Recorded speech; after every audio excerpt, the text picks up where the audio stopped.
আসসালামু আলাইকুম রহমতুল্লাহ বরকাতু। মাত্র ঘরে এসে ঢুকলাম। আজকে আমরা গিয়েছিলাম জেএফকে এয়ারপোর্টে আমাদের সম্মানিত নায়েবে আমির ডাক্তার আবদুল্লাহ মাহাত তাহের ভাইকে রিসিভ করার জন্য। তো সেখানে যাওয়ার পর আমরা আজকে দুপুর 12টার দিকে আমরা গিয়েছিলাম এখানে। তো যাওয়ার পরে আমরা এক সময় বেলা 3টার দিকে আমাদেরকে বলা হলো যে ওনারা ভিআইপি প্রোটোকলে ওনারা চলে গেছেন। তো আমরা সবাই চলে আসছি। হঠাৎ 15 মিনিট পরে আবার ফোন আসলো যে না, ওনারা সবাই একসাথে বের হবেন রেগুলার লাইন দিয়ে। ডাক্তার আব্দুল মাহাত তাহের ভাই, মির্জা ফখরুল ইসলাম আলমগীর সাহেব এবং আক্তার হোসেন এবং তাসিম জারা ওরা বের হবে। তো আমরা কি করলাম, ব্যাক করে আবার চলে আসলাম এয়ারপোর্টে, কারণ মির্জা ফখরুল ইসলাম আলমগীর সাহেবের পাসপোর্টে একটু সমস্যা হয়েছিল, এইটা আমরা জেনেছিলাম আর কি। সেই জন্য ওনার একটু দেরি হওয়ার কারণে রেগুলার লাইন দিয়ে বের হচ্ছেন। তো আমরা চলে গেলাম আমাদের দেশকে রিসিভ করার জন্য। তো একটা সময় পরে ওনারা বের হয়ে আসলেন সবাই। তো সবাই বের হওয়ার পরে আমরা সামনে এগোচ্ছিলাম। তো এক সময় আমিও সামনে ছিলাম। তো সামনে থাকার কারণে আমি ওই একটু আগে এগিয়েছিলাম। তো এগোনোর কারণে আমি মোটামুটি চলে গিয়েছিলাম মির্জা ফখরুল সাহেবের কাছেই। তো এখানে ওনারা ফলো করতেছিলেন আমাদের কনসুলেট জেনারেলের যা অফিসার আসছিলেন ওনাদেরকে ফলো করছিলেন। তো উনি একা কনসুলেট জেনারেল থেকে একজন দেখছি, এরপরে আরও 2-1জন থাকতে পারে, ওদের চিনি নাই, কিন্তু একজনকে আমি চিনছি। কিন্তু ওইখানে বিএনপির কোনো লোক ছিল না, এনসিপির কোনো লোক ছিল না। তো আমরা মনে করছিলাম যে আমাদের তাহের ভাই ওইদিকে আসবেন, কিন্তু ওইখানে একটা রেড লাইট পড়ার কারণে ওনারা একটু ওইদিকে পিছনে পড়ে গেছিলেন। পিছনে পড়ে যাওয়ার কারণে ওই গ্রুপটা এগিয়ে গেছে, আর আমরা ওই গ্রুপের সাথে চলে আসছিলাম।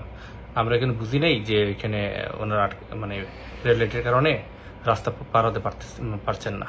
তো আমরা যখন সামনে এগোনোর পরে দেখি পিছন থেকে আর কেউ আসতেছে না। কিন্তু এটি এই মুহূর্তে ওই আমাদের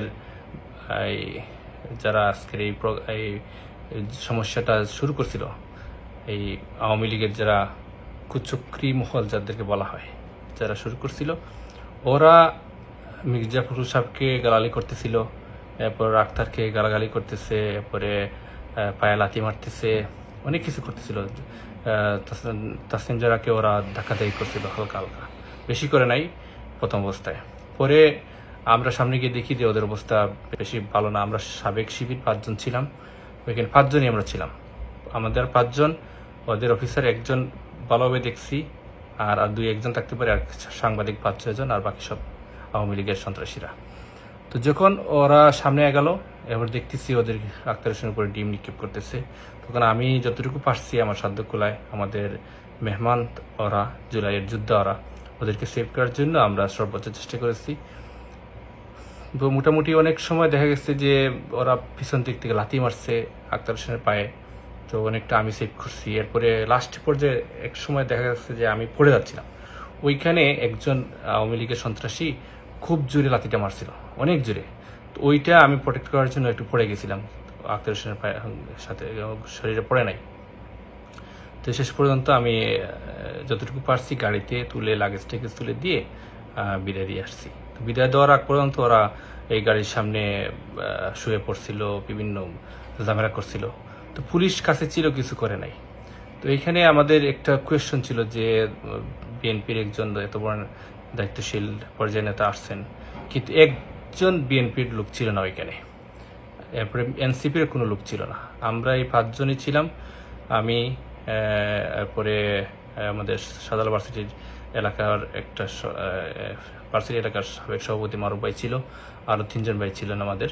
তো ওই ভাইগুলো আমরা ওনাদেরকে প্রোটেক্ট করে নিয়ে গেছি, মির্জা ফখরুল ইসলাম আলমগীর সহ সবাইকে প্রোটেক্ট। আমার মারুফ ভাই আর মির্জা সাহেবকে এগিয়ে নিয়ে গেছে, আর আমি এই আক্তার হোসেনকে আমি এগিয়ে নিয়ে দিয়ে আসছি। তো এইটা আসলে আমাদের জন্য অনেক দুর্ভাগ্যের বিষয়, কারণ এই এলাকায় যত লোক ছিল এরপরে সবাই কিন্তু ওটা উপলক্ষণ করতেছিল দাঁড়িয়ে দাঁড়িয়ে, আমাদের জন্য অনেক লজ্জার ছিল। তো এটা আসলে একটা ভিন দেশে গিয়ে এরকম আচরণ আসলে ঠিক হয় নাই। আর ওনারা যে নিরাপত্তাহীনভাবে বের হয়ে আসছেন, একজন অফিসারকে ফলো করতেছেন, কোনো সিকিউরিটি নাই, কিছু নাই, তো এটাও ওনাদের আসলে ঠিক হয় না। কিন্তু আমাদের সংগঠনের যারা বাইরা ছিল সবাই আমাদের তাহার ভাইকে নিয়ে ওনারা বের হয়ে গেছে, কিন্তু আমরা ওইখানে ওনাদেরকে দেখে আমরা আসলে ইয়ে করতে পারি নাই, যে ওনাদেরকে এরকম রেখে আমরা যেতে পারি নাই। আমরা তাহার ভাইয়ের সাথেই ছিলাম, কিন্তু ওদের এই অবস্থা দেখে আমি ছিলাম আক্তার সাহেবের সাথে, ওনারা ছিল মারুফ ভাই ছিল ইয়ের সাথে, মির্জা ফখরুল সাহেবের সাথে। তো আমরা যতটুকু পারছি আমাদের সাধ্য মতো আমরা হেল্প করছি। তো এর জন্য আমরা বলবো যে আসলে আমাদের এই বাংলাদেশপন্থী যারা আছে তাদের জন্য আমরা যতটুকু পারছি আমরা সম্মানের সহিত আমরা তুলে ধরার চেষ্টা করছি। যদি এখানে আমরাও না থাকতাম তাহলে পরিস্থিতিটা কি হইতো এটা আসলে আমরা হিসাব মেলাতে পারতাম না। তো আমরা বলবো যে সতর্ক থাকার জন্য, যেন কোনো একটা রাষ্ট্রীয় সফর হোক আর যেভাবে হোক, যেন সবাই যেন যে কোনো যে দলের আছে আমরা যেন সবাই সংঘবদ্ধভাবে তাদেরকে আমরা রিসিভ করি, এবং আমরা যে এই কুচক্রি মহল যারা আছে, যে দেশের মাটিতেও কুচক্রি কাজ করে আসছে, বিদেশে এসে করতেছে, তো তাদেরকে জন্য আমরা প্রত্যাখ্যান করি, তাদেরকে আমরা ঘৃণা করি। এরকম আমরা তো কোনোদিন আওয়ামী লীগের লোক আসছিল এয়ারপোর্টে, আমরা কোনোদিন এরকম যাই নাই, এরকম ব্যবহার করি নাই। ওরা কেন করবে? ওদের এই সম্মান ইজ্জত নাই আসলে, সেই জন্য এরা করে। তো আমাদের এই ঘটনা থেকে অনেক শিক্ষা আছে, যার যেটা শিক্ষা নেওয়ার সেটা যেন ওনারা নিতে পারে। তাই আহ্বান জানাচ্ছি। আর সবাইকে মুবারকবাদ। অনেকে আমাকে মুবারকবাদ জানিয়েছেন আমি এখানে থাকার কারণে, অথবা একটু সবার উপকার হয়েছে। তো জাযাকাল্লাহ খাইরান সবাইকে। আসসালামু আলাইকুম।